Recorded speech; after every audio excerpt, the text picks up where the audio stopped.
አሁን በቀረን ጊዜ እንዴት ለኢንትራንስ መዘጋጀት እንችላለን? ብዙዎቹ ያሳመኑን ለኢንትራንስ መዘጋጀት 1 ዓመት 2 ዓመት ወይም ብዙ ወራት እንደሆነ ይነግሩናል። ነገር ግን አይደለም። አሁን የምነግራችሁ በዚህ በቀራችሁ 21 ቀን ቻሌንጅ እንድትቀላቀሉ እንፈልጋለሁ። እነዚህ 21 ቀን ፕራክቲካል የሆነ 3 መንገዶችን አሳያችኋለሁ። ጀማሪ ከሆነ እንደዚሁ መካከለኛ ከሆነ ኢቭን ለጨረሳችሁ ማለት ነው። ፕራክቲካል የሆነ ቲፕ ነው ማለት ነው። ከናንተ የሚጠበቀው ይሄን ቪዲዮ ሲጀምሩ ላይክ ማድረግ፣ ለዚህ ቻናል አዲስ ከሆናችሁ ሰብስክራይብ ማድረግ። ወደ ቪዲዮ እነዚህን 3 ቲፖች አጠር አድርጌ ነው ክሊር ማድረግላችሁ። አንደኛው 3S ቴክኒክ። ምንድነው 3S ቴክኒክ? አሁን በቀራችሁ ጊዜ እንዴት ነው ኢንትራንስን ማለፍ የምችሉት ኦር ኢንትራንስን እንዴት ነው ጥሩ ነጥብ ማምጣት የምችሉት የሚለውን ክሊር ላድርግላችሁ። 500 አልላችሁም። ላይክ ቱ ቢ ኦነስት 500 ልላችሁ ሳይሆን በጥሩ ነጥብ ልታልፉ ትችላላችሁ። እናንተ የሚያስፈልጋችሁ 3 ሳብጀክት ኦር ደግሞ 4 ሳብጀክት ነው ማለት ነው።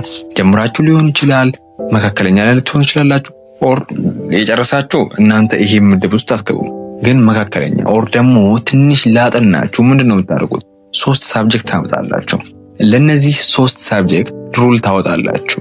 ሩሉ ምንድነው? እነዚህ 3 ሳብጀክት ከ70 በላይ ማምጣት አለባችሁ ማለት ነው። ቢኮዝ እነዛ ላይ ነው ሞር ታይም ቫልዩ የምትሰጡት ፕራዮሪቲ የምትሰጡት ማለት ነው በቀራችሁ ጊዜ። ነገር ግን አብዛኞቻችሁ የምታደርጉት ቱ ቢ ኦነስት እንደዛ አይደለም።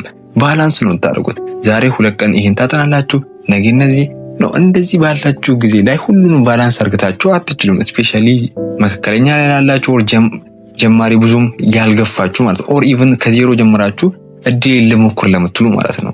ምንድነው የምታደርጉት? እቺን ቲፕ ደጋግሜ አወራዋለሁ። ፕሊዝ 3 ሳብጀክት ብቻ ሲሌክት አድርጉ። በቀራችሁ ጊዜ ኢንትራንስን ለማለፍ ኦር በጥሩ ነጥብ ለማምጣት የግዴታ ነጥቡ ኢኳል ባላንስ መሆን የለበትም እኮ 70 አምጥታችሁ 210 ሲመጣ ሌሎችን እየሞላችሁ ትሄዳላችሁ ማለት ነው።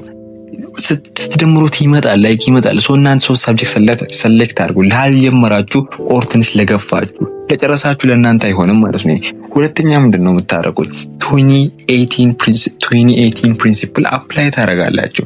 አጠር የሆነ ቪዲዮ ላደርግላችሁ እየሞከርኩ ነው። ምንድነው አሁን 3 ሳብጀክት ሰሌክት ካረጋችሁ በኋላ እንዴት ነው ከ70 ኦር ወደ 80 ማምጣት የምትችሉት? ለምን አትጀምሩ? አትጀምሩ። እስካሁን ካልጀመራችሁ ችግር የለም። አሁን 1 ብላችሁ ጀምሩ። ምንድነው የምታደርጉት? 20% አለች ኢንትራንስ። ያቺኛው 20% ነው የእናንተን 80% የምታመጣው ማለት ነው። ያቺኛው 20% ምንድናት የምትለው ጥያቄ በጣም ኢምፖርታንት ነው ማለት ነው። ያቺኛውን 20% 20% ካገኛችሁ 20% ኢንትራንስ ፎከስ የሚያደርግበትን ካገኛችሁ 80% ነጥብ እጃችሁ ላይ ነው ማለት ነው። ይሄ 28% አፕላይ ማድረግ አለባችሁ በዚህ 21 ቀን። ይሄን ካረጋችሁ አታስቡ።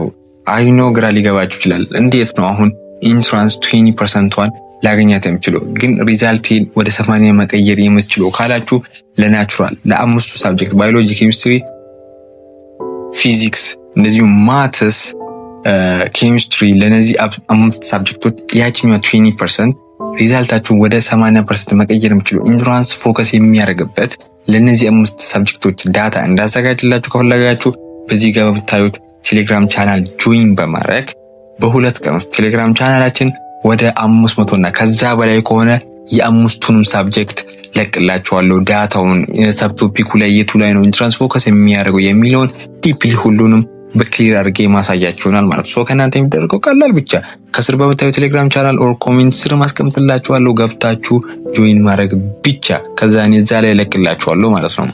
ሶስተኛው እና ወደ መጨረሻው ኮመን ፕሊዝ ለሚስቴካችሁ ኖትቡክ አድርጉ። ይሄ ላይ ሃው ማች ኢምፖርታንት እንደሆነ ልነግራችሁ አልችልም። ብዙ ኢንትራንስ ኦር ብዙ ኩዌሽኖችን ልትሰሩ ትችላላችሁ። ስትሳሳቱ ጊዜ ኖትቡክ ያዙ። ላይክ ዋይ ለምን ነው የተሳሳትኩት? በዚህ 21 ቀን ውስጥ ከእናንተ ፈልገው 5 ፕሪ ኢንትራንስ ኤግዛም ኦር 6 ሊሆን ይችላል፣ ግን ብዙ አታብዙ። እነዚህን 5 ኦር 6 ጥርት አድርጋችሁ ለመስራት ሞክሩ። ብዙ ኩዌሽን እያላችሁ ብዙ ሰው ያለው ብዙ ኩዌሽን እያለ የሪቪዥን ታይም በጣም ይተውና ኩዌሽን ላይ ብቻ ነገር አይምሮአችን የአንድ ነገር የማስታወስ ችሎታው በጣም ላይክ አጠር ያለ ነው ዲቨሎፕ ካላረገ ነው እንጂ ማለት ነው። ሰው ምንድነው የምታደርጉት? እስቲ በዚህ ወር ስንት ፕሪንትራንስ ኤግዛሞችን እንሰራለሁ? ፓይለት ሊሆን ይችላል፣ ወስኑ 5 ሊሆን ይችላል። ግን በጣም አታብሱ። አሁን ጊዜው አጭር ነው። ሪቪዥን እና ኩዌሽንን ባላንስ ማድረግ አለባችሁ እንጂ አንዱን ላይክ ብዙ ማብዛት አያስፈልግም። ሶ ይሄንን ነው የምታደርጉት ማለት ነው። በመጨረሻም አንድ ቲፕ ልንገራችሁ። እንዴት ነው እንግሊሽ እና ሳትን ማጥናት እችላለሁ ብላችሁ ለምታስቡ ከሆነ እንግሊሽን አንድ መፍትሄ አለኝ። 21 ዴይ ቻሌንጅ ከኛ ጋር መቀላቀል ከፈለጋችሁ በራሳችሁ ማጥናት ትችላላችሁ። ነገር ግን ጊዜው አጭር ስለሆነ የቱ ላይ ነው ፎከስ ማድረገው፣ እንዴት ነው ኩዌሽኖችን የምሰራው፣ ትሪኪ ኩዌሽኖችን እንዴት ነው የምሰራው፣ እንደዚሁም ግራመርን በቀላል እንዴት ነው ከ70 በላይ ማምጣት የሚችለው፣ እንግሊሽን ፉል በየሳምንቱ ፕላን እያወጣንላችሁ፣ በየቀኑ ዴይሊ ፕላን እያወጣንላችሁ፣ ዊክሊ ፕሪንትራንስ ኤግዛሞችን እያሰራናችሁ፣ እንደዚሁም ከ1270 በላይ ኩዌሽኖችን የያዘ ዌብሳይት ከ60 በላይ ፐርሰንት ካላመጣችሁ አያሳልፋችሁም። አስተካክሉ ብላችሁ የሚያሳልፋችሁ ዌብሳይት በዚህ 21 ዴይ ቻሌንጅ ፓኬጃችን ውስጥ አጠቃልላል ማለት ነው። ከኛ ጋር አብራችሁ ማጥናት ከፈለጋችሁ በቀላሉ በዚህ በሚታያችሁ ቁጥር ሬጂስተር ማድረግ ትችላላችሁ ማለት ነው። በጣም ብሩ 300 አይደለም 400 አይደለም፣ በጣም ትንሽ ብር ነው ለሁሉም ተማሪ እንዲሆን ብለን ነው። ይሄም ዲሲፕሊናችሁ ከኛ ጋር እንድታጠኑ ፈልገን ነው ማለት ነው። በጣም በዚህ 21 ቀን አስጨርሰናችሁ 7 ቀን ደግሞ ሪቪዥን አድርጋችሁ ወደ ኢንትራንስ ተገባላችሁ ማለት ነው። እንግሊሽን በቀላሉ ማጥናት ከፈለጋችሁ በዚህ ስር ኮንታክት ማድረግ ይሄ እድል ለ20 ተማሪዎች ብቻ ስለሆነ ይሄ እድል እንዳያልፋችሁ ማለት ነው። አሁኑ ቦታችሁን እንድትይዙ ጠይቃለሁ ማለት ነው። ለዛሬ ያዝነው ይሄ ነው። በ21 ቀን ቻሌንጅ ውስጥ ይሄን ፕራክቲስ ማድረግ ትችላላችሁ። በሌላ ቪዲዮ በሌላ ሀሳብ እስክንገናኝ ድረስ መልካም ቀን።